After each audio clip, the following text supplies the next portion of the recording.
Yo halo semuanya, balik lagi sama aku Koinem. Di sini kita akan ceritakan seluruh alur cerita anime Koetsuju no Kabaneri. Tetapi kalau ada salah dalam alur ceritakannya, mohon dimaafkan. Sebelum memulai ceritanya, harap juga kalian tekan tombol like dan subscribe, juga nyalakan notifikasinya. Tanpa lama-lama langsung aja kita bahas ceritanya.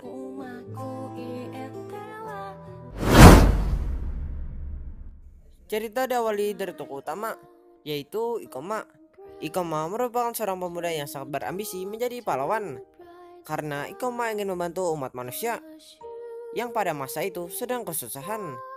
Hal itu disebabkan karena pada masa itu umat manusia harus berjuang serta bertahan hidup di tengah sebuah wabah yang sangat mengerikan yang disebut dengan wabah Kabane. Wabah Kabane merupakan sebuah wabah yang sangat mirip dengan wabah zombie karena cara penularannya melalui gigitan.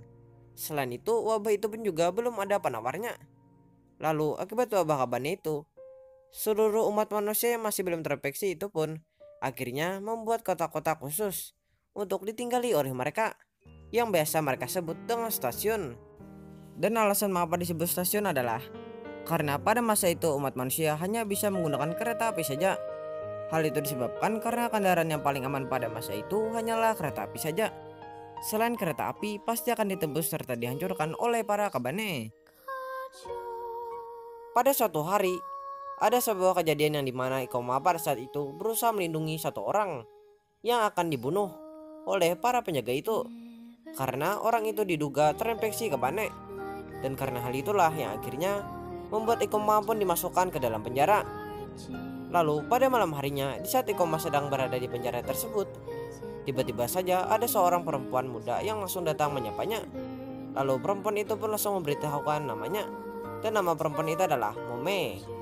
Lalu setelah itu Mome pun kembali bertanya kepada Ikoma mengenai alasannya melindungi orang itu. Mendengar hal itu, Ikoma pun tidak bisa menjawab pertanyaan Mome itu, karena sebenarnya Ikoma hanya tidak tega dengan orang itu. Lalu tak lama setelah itu, tanda peringatan pun tiba-tiba saja langsung berbunyi, dan ternyata penyebabnya adalah karena kota atau stasiun itu telah berhasil ditebus oleh para Kabane, yang akhirnya situasi di kota itu pun menjadi sangat kacau. Menyadari hal itu, Mome pun tanpa alasan yang jelas tiba-tiba saja langsung pergi begitu saja. Sementara Ikoma yang juga menyadari hal itu akhirnya pun mulai mengambil kesempatan supaya bisa keluar dari penjara itu. Lalu setelah melakukan beberapa tindakan, Ikoma pun akhirnya berhasil keluar dari penjara itu. Lalu setelah itu Ikoma pun langsung bergegas mengambil senjata khusus yang memang asli buatan Ikoma sendiri. Lalu dengan senjata itulah Ikoma pun berharap bisa membunuh Kabane. Dan akhirnya setelah melakukan berbagai tindakan, Ikoma pun akhirnya berhasil membunuh satu Kabane. Ikoma yang melihat hal itu pun akhirnya langsung senang melihatnya. Lalu tak lama setelah itu Ikoma pun akhirnya langsung kaget, karena Ikoma menyadari bahwa dia ternyata telah berhasil digigit oleh Kabane. Menyadari hal itu, Ikoma pun akhirnya langsung melakukan berbagai usaha untuk menghentikan penyebaran virus Kabane itu di tubuhnya. Dan akhirnya setelah melakukan berbagai cara, virus Kabane itu pun secara ajaib tiba-tiba saja langsung berhenti menyebar. Lalu setelah itu rekan Ikoma pun langsung datang mengajak Ikoma untuk segera menuju kereta, karena kereta sebentar lagi akan berangkat. Kemudian mereka pun akhirnya bergegas menuju kereta. Setibanya di kereta itu, Ikoma pun langsung sedikit terkejut dengan tindakan Mome yang sangat mengejutkan, karena Mome mampu melawan banyak Kabane sendirian. Lalu setelah itu Ikoma dan rekannya itu pun akhirnya langsung berniat untuk menaiki kereta itu. Walaupun pada mulanya mereka tidak mengizinkan naik oleh para penjaga itu, karena penjaga itu beranggapan kalau Ikoma dan rekannya itulah terkena gigitan Kabane. Mome yang melihat hal itu pun akhirnya langsung membantu Ikoma dan rekannya.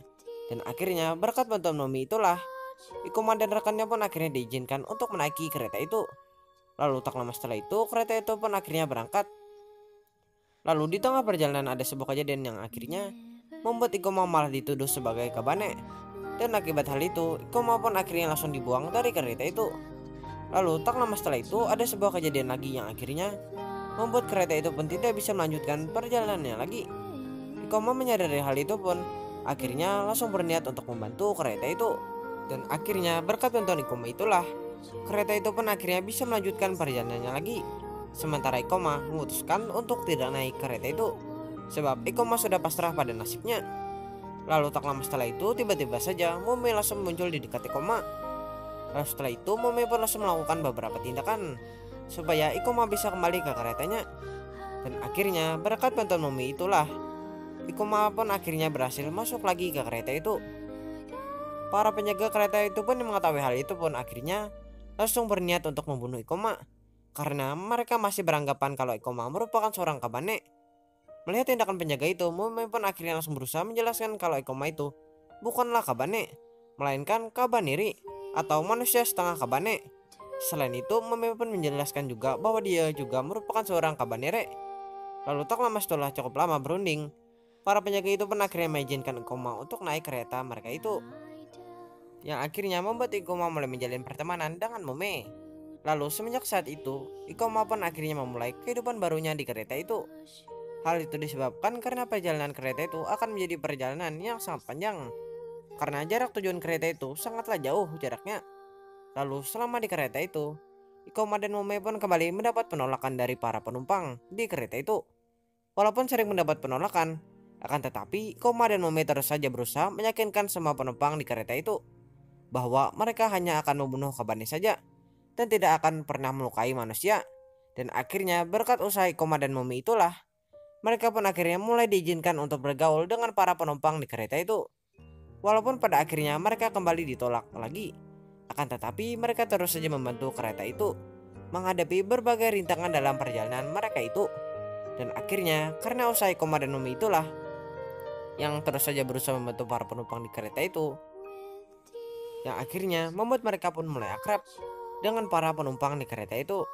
Selain itu, para penumpang kereta itu pun akhirnya juga mengetahui kalau cara Kabane bertahan hidup adalah dengan cara meminum darah manusia. Walaupun mengetahui hal itu, para penumpang kereta itu pun memutuskan untuk tidak begitu memikirkannya, karena Ikoma dan Mumi sudah banyak membantu mereka melawan para Kabane, yang akhirnya membuat Ikoma dan Mumi pun akhirnya menjadi berteman dengan para penumpang di kereta itu. Selain itu, selama perjalanan mereka itu juga, hubungan Ikoma dan Mumi pun akhirnya juga semakin akrab, yang akhirnya membuat mereka pun jadi sering bekerja sama untuk menghadapi semua Kabane yang terus saja berusaha mengganggu perjalanan mereka. Selain itu, Ikoma pun akhirnya juga mengetahui ternyata Mumi mempunyai kakak laki-laki yang ternyata masih hidup dan sekarang menjadi kesatria yang bertugas melawan para Kabane. Lalu pada suatu hari, Ikoma pun akhirnya bertemu dengan kakak Mumi itu. Pada saat pertemuan itu, Ikoma pun bukannya kagum dengan kakak Mumi itu. Ikoma justru malah mencurigai kakak Mumi itu akan berbuat jahat kepada mereka, karena Ikoma mulai menyadari kalau sifat sebenarnya kakak Mumi itu adalah jahat. Lalu semenjak pertemuan dengan kakak Mumi itu, kakak Mumi pun akhirnya mengambil kendali penuh terhadap kereta mereka, yang akhirnya membuat Ikoma dan teman-temannya pun mulai merasa tidak nyaman dengan sikap kakak Mumi itu, yang akhirnya juga membuat Ikoma dan Mumi pun akhirnya menjadi renggang. Hal itu disebabkan karena Mumi terus saja memihak kakaknya. Lalu pada suatu hari, kereta mereka itu pun akhirnya sampai ke sebuah kota yang juga merupakan masuk ke kota utama yang merupakan tempat tujuan mereka. Namun bukannya diizinkan masuk, mereka malah ditolak oleh pemimpin di kota itu untuk memasuki kota utama, yang akhirnya membuat kakak Mumi pun langsung jengkel dengan pemimpin kota itu, yang akhirnya membuat kakak Mumi pun berencana untuk menghancurkan kota itu. Lalu tanpa sepengetahuan Ikoma dan teman-temannya, kakak Mumi itu pun langsung menyuruh para anak buahnya untuk memancing para Kabane ke tempat itu. Selain itu, kakak Mumi itu pun juga menyuruh para anak buahnya membantu para Kabane itu untuk masuk dan merusak kota itu. Dan akhirnya, akibat ulah kakak Mumi itu, kota itu pun akhirnya jadi hancur lebur. Selain itu, Ikoma dan teman-temannya pun akhirnya ditangkap oleh para anak buah kakaknya Mumi itu. Sementara Mumi yang juga melihat hal itu pun akhirnya juga mulai menyadari sikap jahat kakaknya itu. Walaupun menyadarinya, akan tetapi Mumi tidak bisa berbuat apa-apa, karena Mumi tidak mungkin mampu mengalahkan kakaknya yang merupakan salah satu kesatria terkuat pada masa itu. Lalu kakak Mumi itu pun langsung berniat melanjutkan perjalanannya ke kota utama yang juga merupakan tempat Shogun atau pemimpin negara itu tinggal. Sementara Ikoma dan teman-temannya akhirnya ditahan oleh kakak Mumi. Dan tujuan kakak Mumi menahan teman-teman Ikoma adalah karena kakak Mumi membutuhkan darah mereka, karena kakak Mumi sebenarnya juga merupakan seorang Kabanderi. Ikoma menyadari teman-teman yang ditahan pun akhirnya langsung berusaha untuk membebaskan teman-temannya, yang akhirnya membuat Ikoma harus berhadapan dengan Momi yang pada saat itu sudah disuntikan obat pengendali pikiran oleh kakaknya sendiri. Selain itu, nama kakak Momi itu adalah Biba. Dan juga Momi dan Biba itu sebenarnya bukanlah saudara, melainkan hanya suatu alasan saat Momi waktu kecil dulu. Karena tidak terlalu berkaitan dengan alur cerita, karena itu tidak kami ceritakan. Yang akhirnya karena pengaruh obat itu, Momi pun akhirnya malah melukai Ikoma, yang akhirnya membuat Ikoma pun langsung terjatuh dari kereta itu. Walaupun begitu, Ikoma ternyata masih mampu bertahan hidup, karena memang tubuh Ikoma bukanlah seperti tubuh manusia pada umumnya lagi. Karena Ikoma juga merupakan seorang kabandiri yang tentu saja tidak akan mudah mati begitu saja. Sementara itu, kakak Momi pun akhirnya juga tiba di kota utama itu. Lalu Biba berencana untuk menghancurkan kota itu, karena Biba sangat tidak suka dengan pemimpin negara itu yang selalu saja mendiskriminasikan para kabandiri, yang akhirnya membuat kota itu pun menjadi sangat kacau. Selain itu, Biba juga menggunakan adiknya sendiri, yaitu Mome, untuk dijadikan alat penghancur untuk menghancurkan kota itu. Sementara Ikoma akhirnya pun mengetahui mengenai dari temannya yang masih belum tertangkap bahwa tindakan Momi itu sebenarnya bukanlah kehendak Momi, melainkan karena pikiran Momi pada saat itu sudah dikendalikan oleh kakaknya. Selain itu, Ikoma pun akhirnya juga mengetahui kalau sekarang Momi sudah dijadikan monster yang sangat kuat oleh Biba. Lalu teman Ikoma itu pun juga menjelaskan kepada Ikoma mengenai cara menolong Momi hanyalah dengan cara menyuntikkan sebuah zat yang dapat meningkatkan kekuatan Ikoma menjadi berkali-kali lipat dari sebelumnya, supaya bisa sebanding dengan Momi. Namun tindakan itu mempunyai efek samping, di mana efek sampingnya itu adalah sang pengguna bisa kehilangan nyawanya. Walaupun mengetahui hal itu, akan tetapi Ikoma tetap saja pendiriannya, yaitu ingin menyelamatkan Momi, yang akhirnya membuat Ikoma pun langsung menerima tawaran itu. Lalu setelah itu disuntikan zat itu ke tubuh Ikoma. Nah, akhirnya Ikoma pun akhirnya mulai menjadi setengah monster, dan sekarang kekuatannya pun menjadi berlipat-lipat ganda. Selain itu, teman Ikoma itu pun juga memberi Ikoma sebuah zat penetral yang dapat menghentikan wujud monster Momi itu.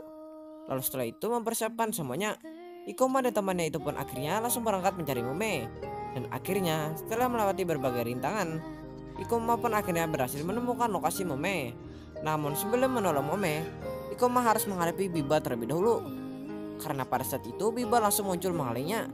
Dan akhirnya setelah pertarungan yang cukup sengit, Ikoma akhirnya pun berhasil mengalahkan Biba. Akan tetapi Ikoma tidak membunuh Biba, karena Ikoma langsung bergegas berencana menolong Momi. Lalu setelah itu Ikoma pun akhirnya langsung menolong Momi. Lalu dia pun akhirnya langsung menyuntikkan zat penetral itu ke tubuh Momi, yang akhirnya karena pengaruh zat itu, wujud monster Momi pun akhirnya mulai lepas dari tubuh Momi, yang akhirnya membuat Momi pun kembali wujud ke aslinya. Namun akibat hal itu, Ikoma pun akhirnya langsung tak sadarkan diri lagi. Lalu tak lama setelah itu, Momi pun akhirnya sadar. Lalu Momi pun langsung bingung mengenai apa yang sebenarnya telah terjadi. Dan Momi pun akhirnya langsung terkejut karena melihat Ikoma sudah terbunjur kaku tak sadarkan diri lagi. Lalu setelah itu, Biba yang juga melihat tindakan Ikoma itu pun akhirnya langsung berencana untuk menyerang tubuh Ikoma itu. Melihat tindakan kakaknya itu, Momi pun akhirnya langsung menyerang kakaknya. Dan akhirnya akibat serangan itu, kakak Momi pun akhirnya tewas di tempat itu. Lalu setelah itu, Momi pun langsung memeriksa keadaan Ikoma yang pada saat itu sudah tak sadarkan diri lagi. Lalu tak lama setelah itu, teman Ikoma itu pun akhirnya juga tiba di tempat itu. Kemudian karena pada saat itu kereta mereka sudah mau berangkat, Momi dan temannya itu pun akhirnya memutuskan untuk membawa Ikoma, sebab Momi masih meyakini kalau Ikoma masih hidup.